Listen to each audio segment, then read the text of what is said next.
Salut à toutes et à tous, je m'appelle Noé Jacomet, vous écoutez Nouveau Paradigme, le podcast qui explore les problèmes et les courants de pensée qui parcourent notre société, sans tabou et sans préjugés. Alors l'épisode d'aujourd'hui va être consacré à François de La Rochefoucauld, que je relis en ce moment et qui est très connu pour ses célèbres maximes. Mais avant de commencer, je voulais vous partager quelques infos. Je pense que vous avez vu la nouvelle vignette si vous écoutez ce podcast depuis les applis sur smartphone, et si vous êtes sur YouTube, vous avez vu la nouvelle intro. J'en suis très content, j'espère que ces nouveaux éléments graphiques vous plaisent aussi. Et je tenais à remercier Sol qui a fait tout ce travail pour moi. Elle est conceptrice graphique et j'aime beaucoup son taf, notamment parce que elle n'a pas peur, contrairement à plein d'autres gens de ces milieux, de mettre à profit les nouveaux outils liés à l'intelligence artificielle pour produire des éléments graphiques. Et le résultat est là. Donc n'hésitez pas à aller la suivre sur Twitter et sur Instagram. Son @ sur Twitter c'est Rayonnette, donc R-A-Y-O-N-E-2-T-E. Et sur Insta c'est Rayonnette_Sol, S-O-L. Et juste puisqu'on est sur ce sujet, une dernière précision. J'ai déjà parlé plusieurs fois de ces questions liées à l'intelligence artificielle, à la conception graphique, à l'art, etc. Mais j'aimerais bien le refaire à l'avenir. Idéalement sur un format table ronde, en fait, où je ferais plus office de modérateur et j'orienterais le débat entre, idéalement, des graphistes, des artistes, etc. J'ai déjà plusieurs invités potentiels en tête, mais n'hésitez pas si vous avez des suggestions là-dessus, je suis toujours preneur. Et d'autre part, sur ce même sujet, une dernière chose, je vous invite à regarder la vidéo de François Montou, qui est un artiste suisse, je crois, qui entraînait une IA à dessiner comme lui. La vidéo s'appelle tout simplement Dessin par intelligence artificielle.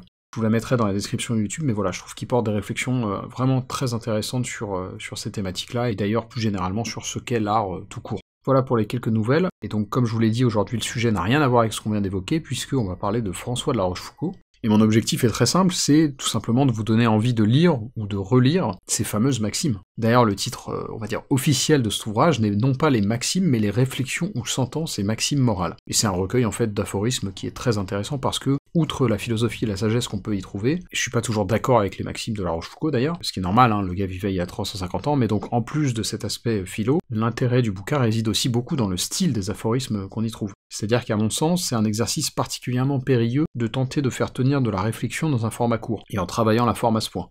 Parce que oui, je pense que vous l'avez compris, mais c'était pas par facilité que François de La Rochefoucauld écrivait comme ça des pensées très courtes. Il visait vraiment à marier le fond et la forme dans des formules les plus percutantes possibles, les plus mémorables possibles.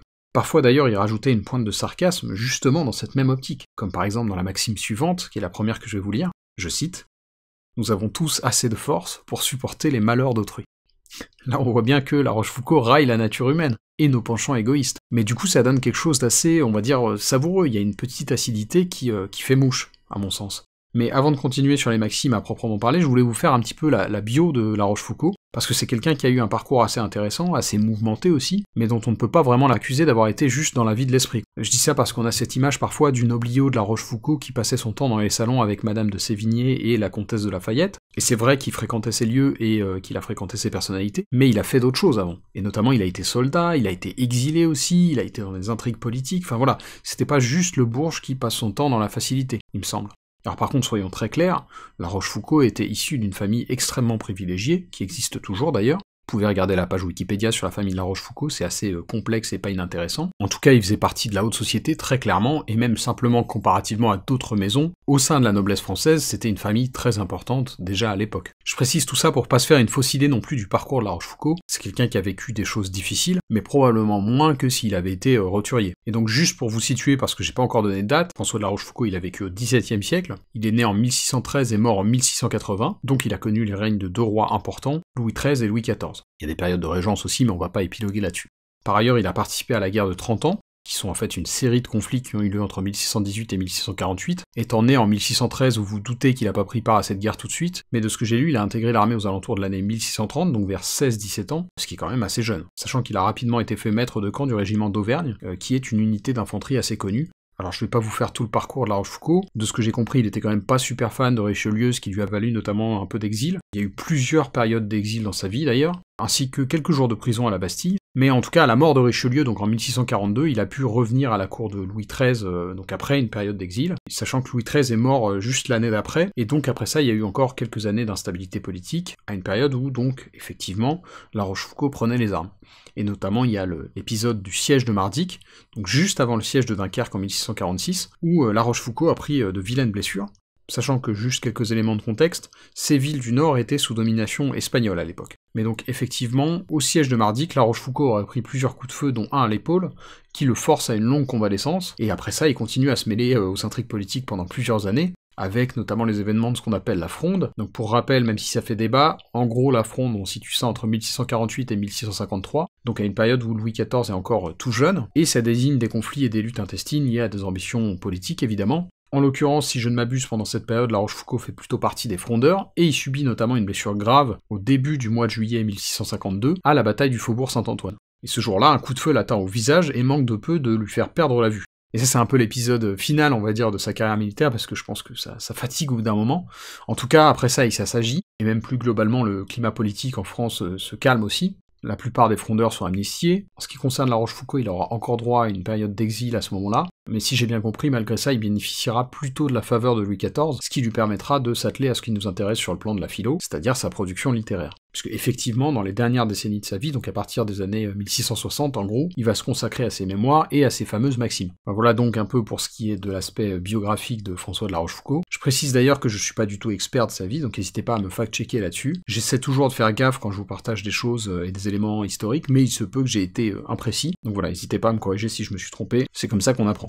Maintenant, en ce qui concerne plus la pensée de La Rochefoucauld, je dirais que la thèse principale qui est portée dans les réflexions ou sentences et maximes morales, et je suis pas totalement d'accord avec d'ailleurs, mais donc son idée principale, c'est que les vertus humaines sont en fait un masque servant souvent à cacher des vices, des névroses, des défauts, etc. C'est quelque chose qui revient souvent dans les maximes, à tort ou à raison, et on y viendra. En tout cas, un bon exemple de ça tient dans la maxime suivante, je cite, « Ce que nous prenons pour des vertus n'est souvent qu'un assemblage de diverses actions et de divers intérêts, que la fortune ou notre industrie savent arranger, et ce n'est pas toujours par valeur et par chasteté que les hommes sont vaillants, et que les femmes sont chastes. » Alors évidemment, les vertus en question sont clairement d'un autre âge, et ça a pas super bien vieilli sur cet aspect-là, mais je pense que vous voyez bien l'idée.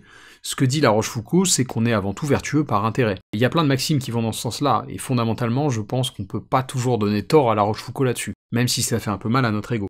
Après, il y a une part de pessimisme aussi sur la nature humaine que, personnellement, je partage pas totalement. Je pense que c'est aussi sa vie, qu'on a un peu évoqué, et ses expériences qui ont orienté la pensée de François de La Rochefoucauld dans cette direction. Parce que là, dans sa bio, je vous ai surtout parlé des aspects politiques et militaires, mais il a aussi eu des histoires de cœur compliquées, visiblement. Et l'amour, c'est aussi, justement, un thème qui revient souvent dans les maximes, avec toujours cette pointe de causticité. Je vous en donne quelques-unes qui vont dans ce sens, à commencer par la maxime 72 dans mon édition. Je cite, « Si on juge de l'amour par la plupart de ses effets, il ressemble plus à la haine qu'à l'amitié. » Fin de citation. Ce qui est intéressant à mes yeux ici, c'est qu'en fait, je vois ce qu'il veut dire, je pense que là, il parle d'un amour un peu névrotique. Alors je sais pas si ça constitue la majorité des relations ou pas, en tout cas toutes les relations amoureuses ne sont pas de cette nature. Et ce que je trouve étonnant avec celle-ci, c'est qu'en fait on peut opposer à La Rochefoucauld une autre de ses propres maximes, qui arrive pas loin après d'ailleurs, c'est la 76.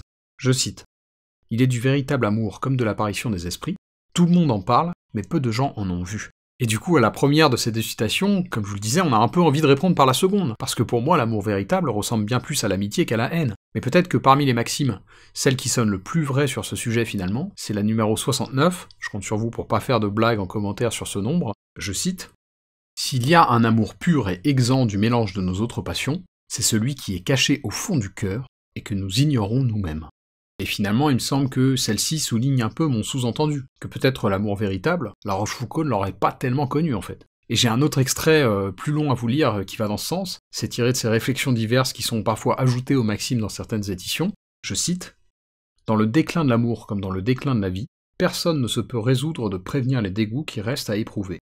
On vit encore pour les maux, mais on ne vit plus pour les plaisirs. La jalousie, la méfiance, la crainte de lasser, la crainte d'être quitté sont des peines attachées à la vieillesse de l'amour, comme les maladies sont attachées à la trop longue durée de la vie. On ne sent plus qu'on est vivant que parce qu'on sent qu'on est malade. Et on ne sent aussi qu'on est amoureux que par sentir toutes les peines de l'amour. On ne sort de l'assoupissement des trop longs attachements que par le dépit et le chagrin de se voir toujours attaché. Enfin, de toutes les décrépitudes, celle de l'amour est la plus insupportable. » Fin de citation. Et cette réflexion, elle est assez triste en fait, je trouve. En tout cas, moi, ça me conforte dans l'idée que les relations de La Rochefoucauld ont avant tout été teintées de névrose et de passions tristes. Mais de fait, ça peut expliquer le pessimisme qu'on évoquait plus tôt.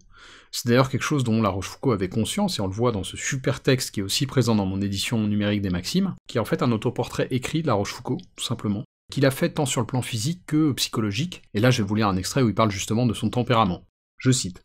« Pour parler de mon humeur, je suis mélancolique. Je le suis à un point que depuis 3 ou 4 ans, à peine m'a-t-on vu rire 3 ou 4 fois.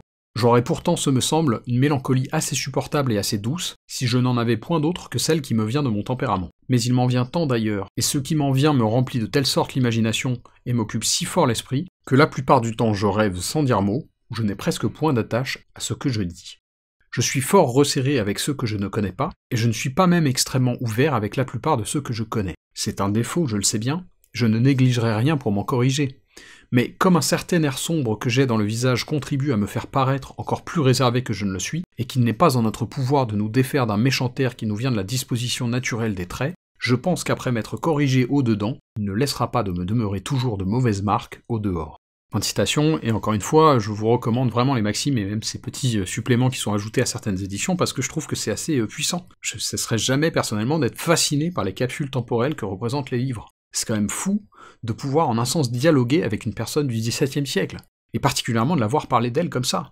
Et c'est quelque chose qui est encore plus fascinant avec les nouvelles technologies d'ailleurs. Sur YouTube, vous pouvez trouver des interviews de Bertrand Russell ou de Carl Gustav Jung, et c'est fantastique. Enfin bref, je ferme cette parenthèse. Pour en revenir à La Rochefoucauld, quand bien même j'ai des désaccords avec certaines de ses maximes, là où je le trouve fort, c'est encore une fois dans son style. Et je vous invite à essayer d'écrire comme il le faisait, c'est vraiment un exercice très difficile je trouve, d'arriver à dire des choses intéressantes et réfléchies d'une manière qui soit aussi efficace et aussi concise. Très franchement, je pense que La Rochefoucauld aurait été le roi de Twitter, où justement on a une limite de caractère imposée et donc il faut essayer d'être le plus bref et le plus marquant possible. Parmi les maximes que je préfère, je voulais vous en citer deux, qui sont très réussies en ce sens qu'elles arrivent à condenser sagesse et style. Bon, et accessoirement, je pense que je les apprécie aussi parce que je les trouve justes, et qu'en plus elles portent un début d'intuition un peu spinoziste, notamment sur l'empire des passions dans la réflexion de La Rochefoucauld sur la nature humaine. Mais donc il y a notamment la maxime 43, je cite, « L'homme croit souvent se conduire lorsqu'il est conduit, et pendant que par son esprit il tend à un but, son cœur l'entraîne insensiblement à un autre. » Et dans la même veine, il y a la maxime 57, je cite, « Quoique les hommes se flattent de leurs grandes actions, elles ne sont pas souvent les effets d'un grand dessein, mais des effets du hasard. » Et effectivement, ici on voit poindre l'idée d'une forme de déterminisme de façon très fine, je trouve, et c'est ça la grande force de La Rochefoucauld, à mon sens, son aisance avec les mots, sa capacité à dire beaucoup tout en disant peu, parce que la plupart de ses maximes tiennent en 2-3 lignes, et pourtant la réflexion reste souvent profonde et intéressante. Et étonnamment, alors qu'on peut voir poindre une critique de certains courants de la philosophie antique dans quelques maximes de La Rochefoucauld, j'aurais quand même tendance à y trouver certaines similitudes avec celle-ci, notamment avec le stoïcisme. Un des aspects les plus intéressants de ce courant, je trouve, par exemple dans les écrits de Marc Aurèle ou d'Épictète, c'est qu'il nous invite à une forme d'humilité, en même temps qu'il nous invite à mépriser notamment, vous savez, ce qui ne dépend pas de nous. Et par des voies très différentes, les aphorismes de La Rochefoucauld font parfois un travail similaire, il me semble. En moquant comme il le fait la nature humaine, La Rochefoucauld nous humilie, au sens premier du terme, hein. Il nous rend humbles. Et peut-être que c'est justement en vertu de son tempérament un peu mélancolique qu'il a pu développer ce talent pour manier les mots. Peut-être que la recette des réflexions où s'entendent ces maximes morales ne peut pas se passer de cette amertume, et que c'est ça qui leur donne leur saveur. C'est en tout cas ce que je pense après réflexion sur ce sujet, c'est aussi ça qui m'a donné envie de parler justement de La Rochefoucauld. J'espère d'ailleurs que cet épisode vous a donné envie de découvrir ou de redécouvrir les maximes. Dans cette même optique, je voulais conclure en vous lisant un texte de notre François National qui justement présente son œuvre. C'est un avis au lecteur que j'ai pas mal coupé pour rester concis, mais qui ne trahit pas les propos de son auteur, il me semble. Je cite. « Voici un portrait du cœur de l'homme que je donne au public, sous le nom de réflexion ou maxime morale. Il court fortune de ne plaire pas à tout le monde, parce qu'on trouvera peut-être qu'il ressemble trop, et qu'il ne flatte pas assez. Il est vrai que, comme ces maximes sont remplies de ces sortes de vérités dont l'orgueil humain ne se peut accommoder, il est presque impossible qu'il ne soulève contre elles et qu'elles ne s'attirent des censeurs. Je prie le lecteur de ne les pas imiter, de ne laisser point entraîner son esprit au premier mouvement de son cœur, et de donner ordre, s'il est possible, que l'amour-propre ne se mêle point dans le jugement qu'il en fera. Car il le consulte, il ne faut pas s'attendre qu'il puisse être favorable à ces maximes. Comme elle traite l'amour-propre de corrupteur de la raison, il ne manquera pas de prévenir l'esprit contre elle. En un mot, le meilleur parti que le lecteur ait à prendre est de se mettre d'abord dans l'esprit qu'il n'y a aucune de ces maximes qui le regarde en particulier, et qu'il en est seul excepté bien qu'elles paraissent générales. Après cela, je lui réponds qu'il sera le premier à y souscrire, et qu'il croira qu'elles font encore grâce au cœur humain.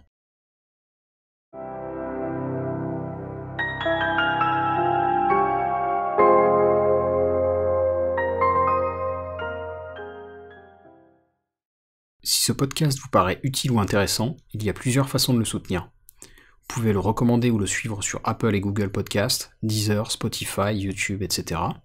Vous pouvez le partager à vos amis et vos proches sur les réseaux sociaux, ou même en parler sur votre propre blog ou dans votre propre podcast.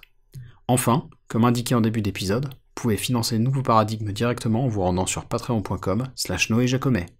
Et quel que soit le soutien que vous m'apportez, merci. C'est vraiment grâce à vous que ce podcast peut continuer à exister et se pérenniser.